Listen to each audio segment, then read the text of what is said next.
কোরবানির পশুর চামড়া ও বর্জ্য ব্যবস্থাপনা নিয়ে সবশেষ খবর জানাতে দেশের বিভিন্ন স্থান থেকে যুক্ত হচ্ছেন আমাদের সাথে আমাদের সহকর্মীরা। প্রথমেই যাব সাভারে, সেখানে রয়েছেন সহকর্মী নাজমুল হুদা। নাজমুল, পশুর চামড়ার ন্যায্য দাম পাওয়া যাচ্ছে কিনা, কেমন দেখছেন অবস্থা?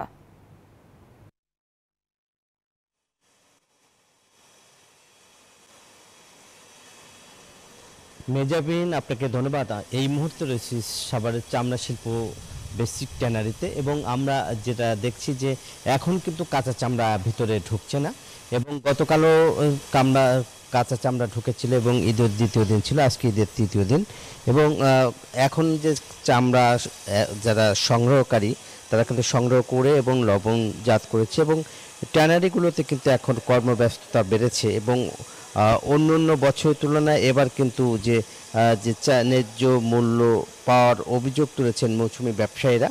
এবং এখানকার যে চামড়া বা যে কয়েকদিনে দেখেছি যে চামড়ার নিয়ে যে 6-9 সেটা কিন্তু আমরা দেখেছি, কালকেও আমরা দেখেছি বিপুল পরিমাণ চামড়া ট্যানারিতে এগুলো ঢুকেছিল। তার মধ্যে অধিকাংশ চামড়াই পচন ধরেছিল এবং সেগুলো তারা যেহেতু সেটা নিয়ে সমালোচনা হয় এবং বিসিকের পক্ষ থেকে এবং শিল্প বাণিজ্য সবার চাপেই আসলে এই চামড়াগুলি তারা সঠিকভাবে রক্ষণাবেক্ষণ করেছেন এবং এই চামড়াগুলি নিয়ে কিন্তু এখন পর্যন্ত যে কথা বলা হচ্ছিল এবং যেসব মাদ্রাসার থেকে যেসব চামড়া এসেছিল সেই চামড়াগুলোই সমস্যা দেখা দিয়েছে এবং যেগুলো নিয়ে আসলে শ্রমিক সংকট ছিল এবং লবণেরও যে সংকট ছিল সেটা কিন্তু তারা কালকে বলেছিল।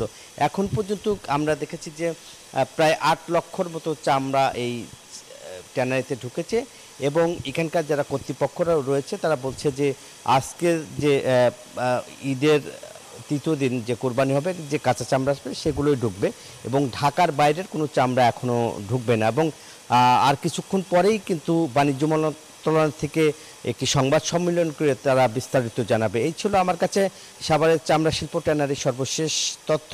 একই খবর জানতে রাজশাহীতে রয়েছে আমার আর এক সহকর্মী মর্তুজার কাছে। মর্তুজা।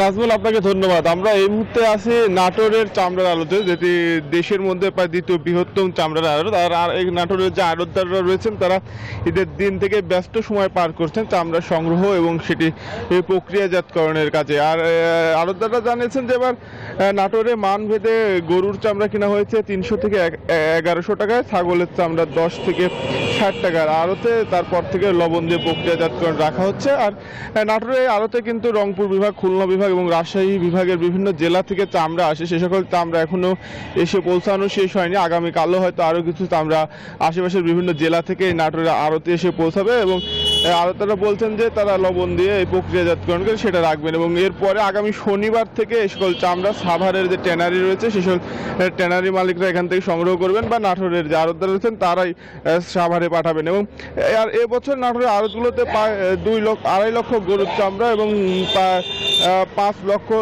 ছাগলের চামড়া সংগ্রহের লক্ষ্যমাত্রা কিন্তু নির্ধারণ করা হয়েছে। আর জেলা প্রশাসক জানিয়েছেন যে চামড়া সংশ্লিষ্ট যে সকল প্রক্রিয়া রয়েছে সেই সকল প্রক্রিয়ার লবণ সংগ্রহ, পর্যাপ্ত পরিমাণ লবণ সরবরাহ, এসব বিষয়ে তারা সহায়তা করছেন এবং পরিষ্কার পরিচ্ছন্নতার বিষয়ে কিন্তু তাদের নজর দিচ্ছেন বলে তারা জানিয়েছেন।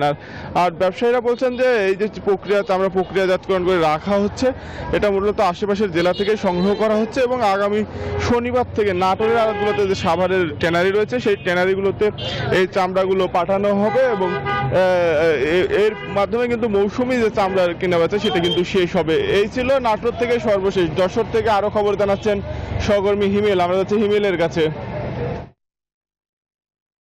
কত করে? ধন্যবাদ মর্তুজা আপনাকে। আপনি যেমনটি বলছিলেন, আমি রয়েছি যশোরের রাজারহাটের দেশের দক্ষিণ পশ্চিম অঞ্চলের সবচেয়ে বড় যে চামড়ার মোকাম, এটা কিন্তু এই যশোরের রাজারহাটে এখানে রয়েছে। আপনারা দেখতেই পাচ্ছেন যে আমার পিছনে কিন্তু চামড়ার স্তূপ রয়েছে।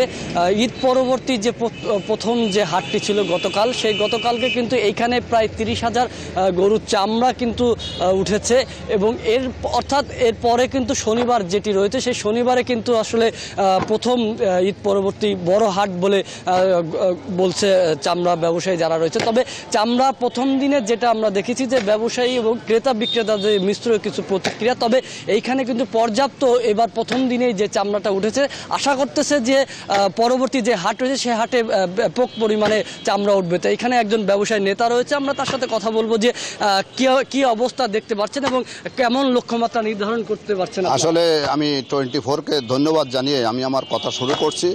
দক্ষিণ বৃহত্তম রাজারহাট, এই রাজারহাটে আমরা ঈদের দিন টার্গেট করেছিলাম, সেই টার্গেটে প্রায় 30,000 কাঁচা চামড়া এখানে আমদানি হয়েছে এবং ব্যবসায়ীরা সুন্দরভাবে আমরা সেই কাঁচা চামড়া সংরক্ষণ করেছি এবং লবণ হয়েছে। এবং আগামী শনিবার এখানে আছে প্রথম হাট, সেই প্রথম হাটে আমরা প্রায় আশা করতেছি যে এখানে আমরা 1.5 লক্ষ পিস গরুর চামড়া আমরা সংরক্ষণ করার জন্য। ধন্যবাদ আপনাকে। আপনি আসলে শুনছিলেন যে 1.5 লক্ষ যে চামড়া, সে চামড়া কিন্তু তারা লক্ষ্যমাত্রা নির্ধারণ করছে। তো এই ছিল আমার কাছে সর্বশেষ তথ্য। ফিরে যাচ্ছি স্টুডিওতে মেহেজাবিন। হিমেল, মর্তুজা ও নাজমুল তিনজনকে ধন্যবাদ। দর্শক, কোরবানির পশুর চামড়া বর্জ্য ব্যবস্থাপনা নিয়ে সবশেষ খবরাখবর জানাচ্ছিলেন আমাদের সহকর্মীরা।